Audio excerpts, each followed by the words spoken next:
Hello, my name is Eric San, also known as Kid Koala. I'm directing and composing for this animated feature film, Space Cadet.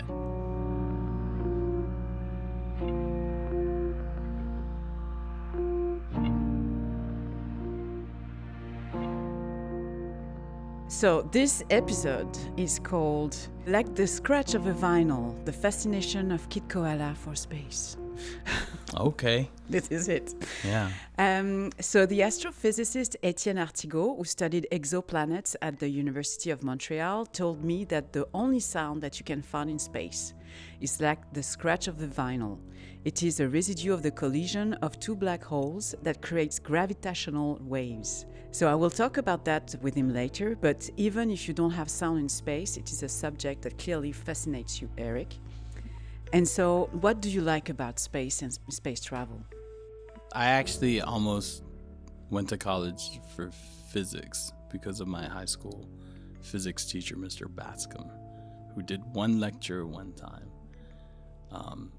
And he had great closers. He would end his lecture right at the time of the bell and then just leave you kind of mystified. And one day I remember he was talking about light years and what it meant and describing the process, but essentially getting to the conclusion that when you're looking up at the stars, that light left that star millions of years ago. So everything you're seeing is the past up there. So when you look up and you see the stars, you're looking into the past. And then the buzzer rang, and we all had to get out of the class, and I just had to go for a walk. Since that moment, I think I've always had a fascination with space in terms of that, just being its own story of the past. Is space a good inspiration to compose music? For me, it is.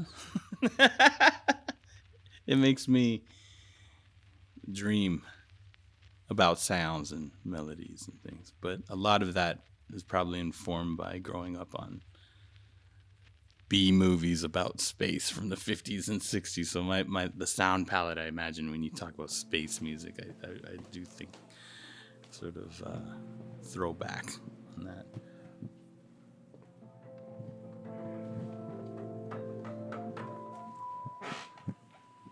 We are joined by Jeff Way, who is a co-founder of Third Side Music, who is a friend of yours, Eric, and shares the same passion as you for music and space.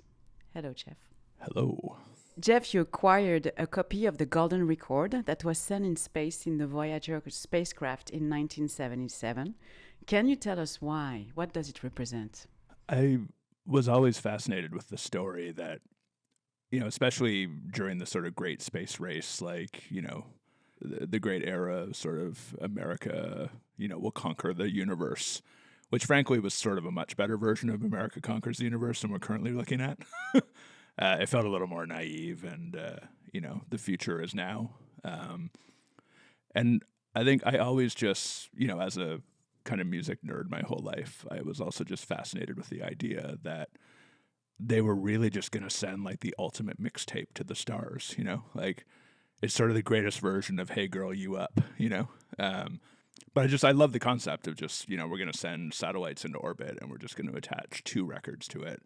And one day someone might find this and this will be a representation of what, and you sort of think past that to what that might mean on the other side, which is just like this alien race finding this thing and just being like, like it's either going to range from like almost parody of like, that's what they think space was to, like trying to figure out, this kind of like one of the engravings shows you how to actually utilize it, and there is a cartridge that they've attached to it, and not dissimilar to your 12-bit blues constructive turntable, cardboard turntable, Right. So, but I just fascinated with the whole idea of just sending the message out on analog format like that, and ultimately what that would represent to the receiving party one day, And I don't know, maybe we just get invaded one day by like 100 spaceships blasting Johnny Be Good because they were just so stoked with that on the message, Right.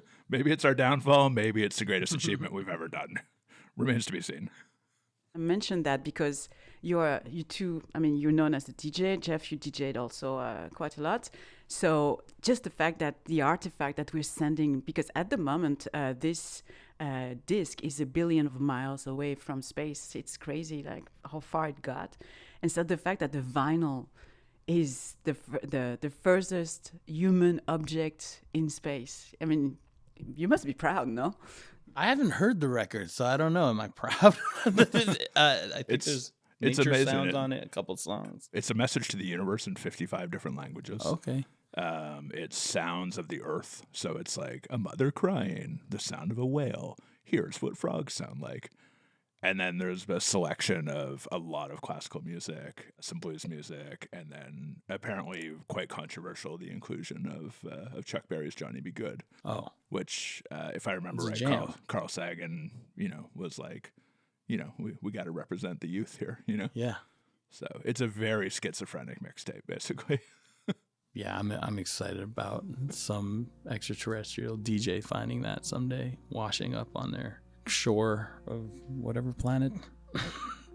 I mean, imagine an extraterrestrial finding Scratch, Cratch, Ratch, Atch. Did I Right. say that right?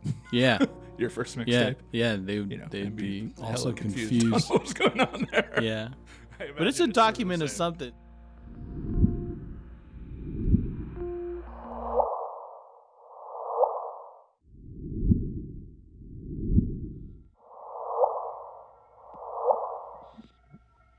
C'est des ondes qui sont dans la gamme de fréquences que notre oreille entend. Donc, ça t'est converti en son, puis ça fait comme des Z. C'est la fin de deux trous noirs qui se mangent l'un l'autre et qui fait un bruit qu'on entend des millions d'années après. Comme une scratch là, sur un sur un vinyle. Z. Vous venez d'entendre l'astrophysicien Étienne Artigaud. Quand je l'ai interrogé sur les sons dans l'espace, c'est lui qui m'a donné la référence du scratch du vinyle pour qualifier le son émis par ces ondes gravitationnelles. Ces sons émis par les ondes ont été découverts en 2015 par les scientifiques américains Rainer Weiss, Barry Barish et Kip Thorne. Ils ont reçu le prix Nobel de physique en 2017 pour leur contribution décisive à la détection des ondes gravitationnelles grâce au développement du détecteur LIGO, et ils ont validé ainsi une prédiction clé de la théorie de la relativité générale d'Einstein, ouvrant ainsi une nouvelle fenêtre sur l'univers.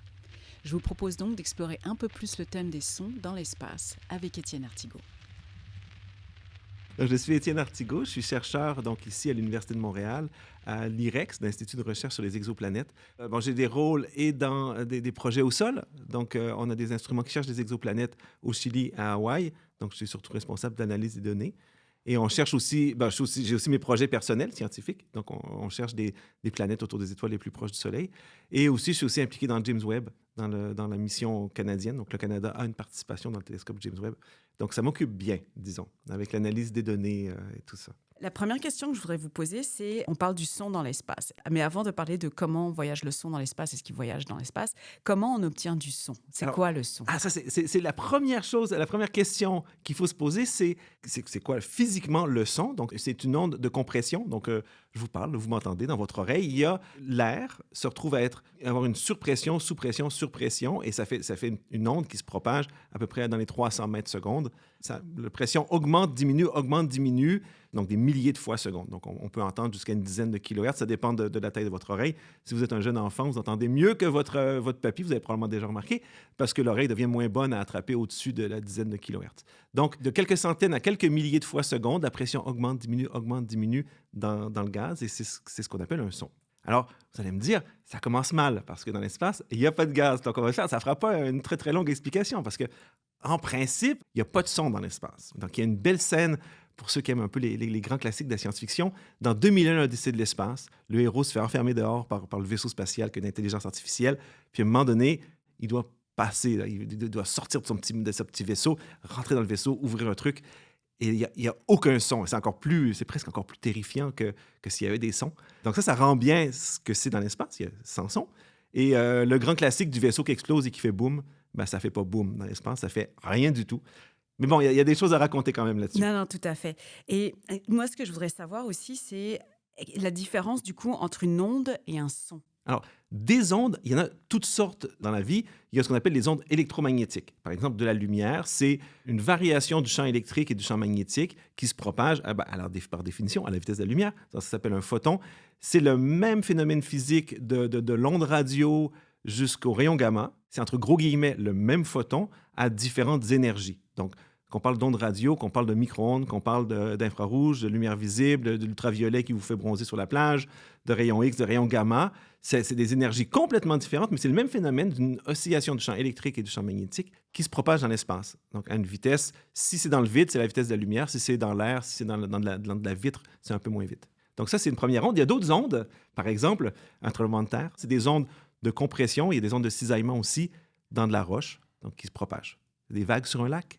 Des vagues sur un lac, c'est des ondes qu'on appelle des ondes de gravité. Alors, ce n'est pas des ondes gravitationnelles, là, mais on s'entend bien. C'est une montée, une descente du niveau de l'eau sur un lac. C'est une onde qui se propage.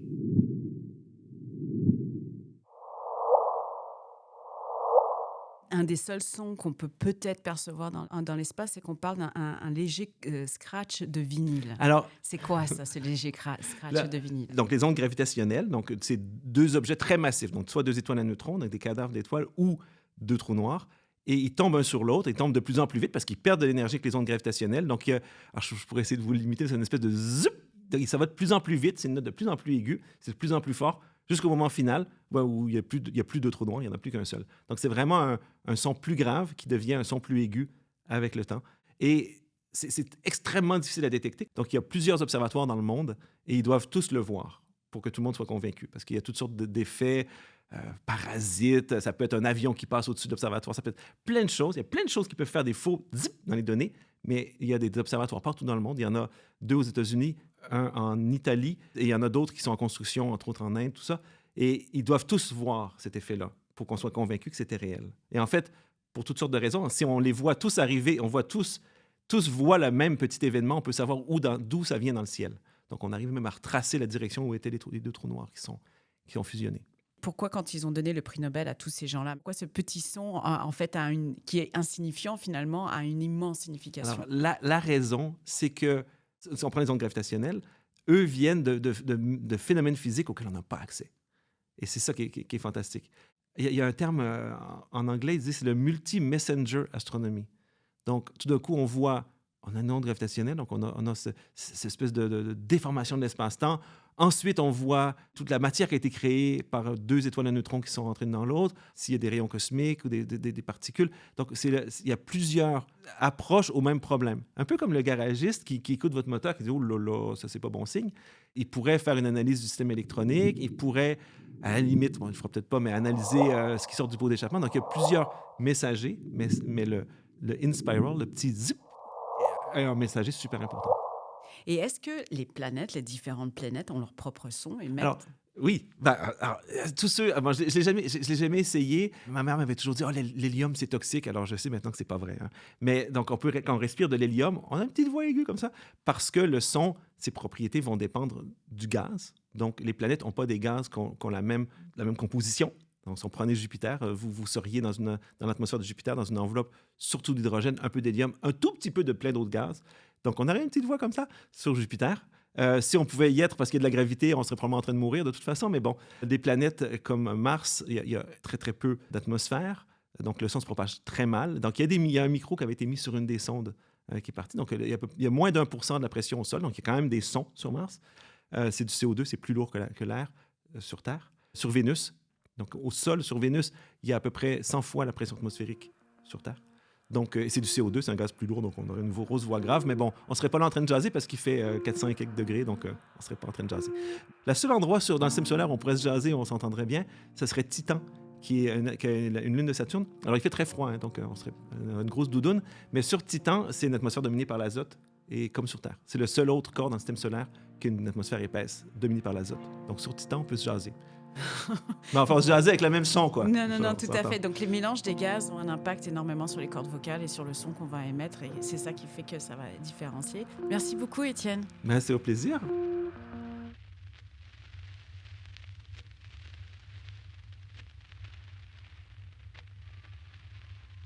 I know it's a cliche, but I mean, I'm thinking people would be interested. What music or sounds would you put in this golden record today, both of you? Oh, I would put a lot of like 70s space rock just for the sheer cliche of it.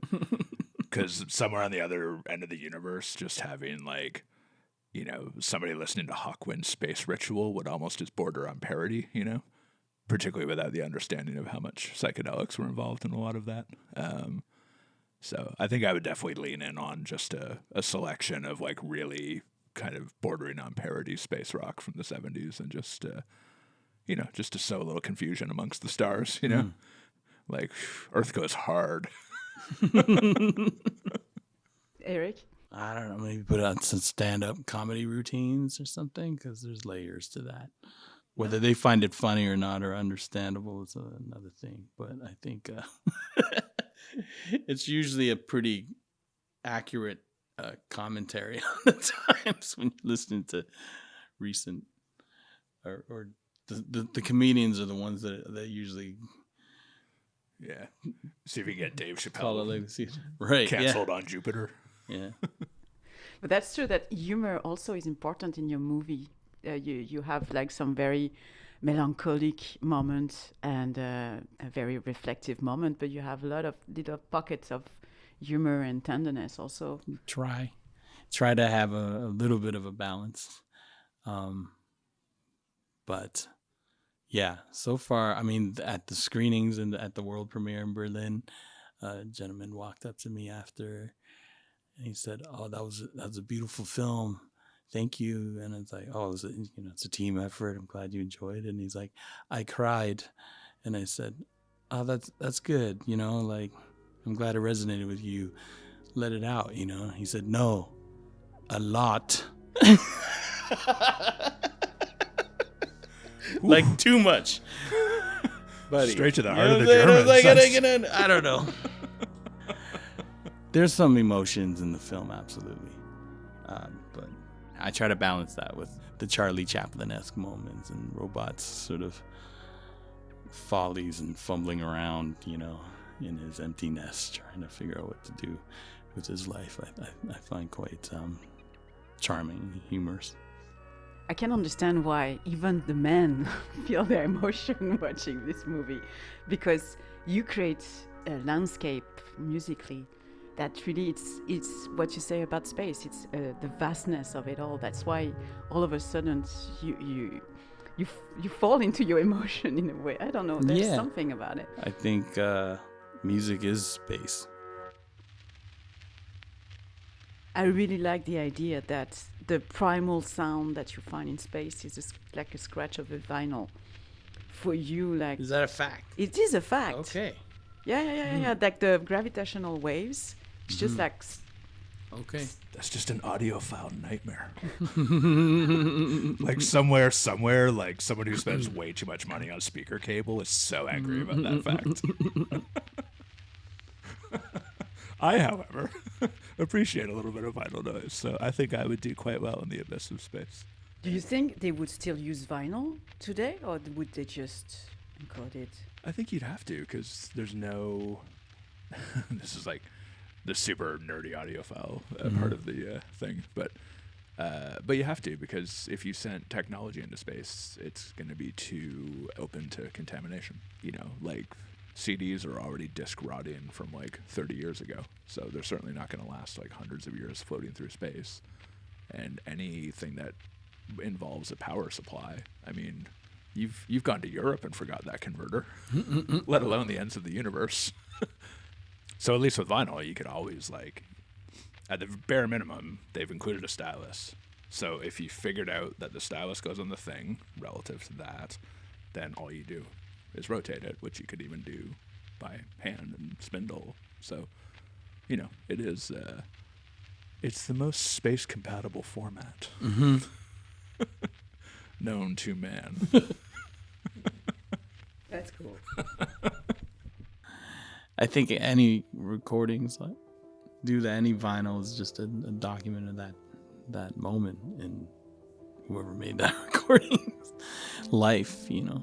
I have so many records that are just private press records. I was just showing this device. There's called a letter writer, where you could have little vinyl, blank vinyls, and you spoke into this headset, and it would record your voice on there. Then you would mail it to your family or whoever you're sending the message to, and then they could play that message back and hear your voice on the record player, which I thought was pretty cool. So I don't know, maybe aliens will hear this and not understand it, but maybe they'll feel like, oh, we have whales too.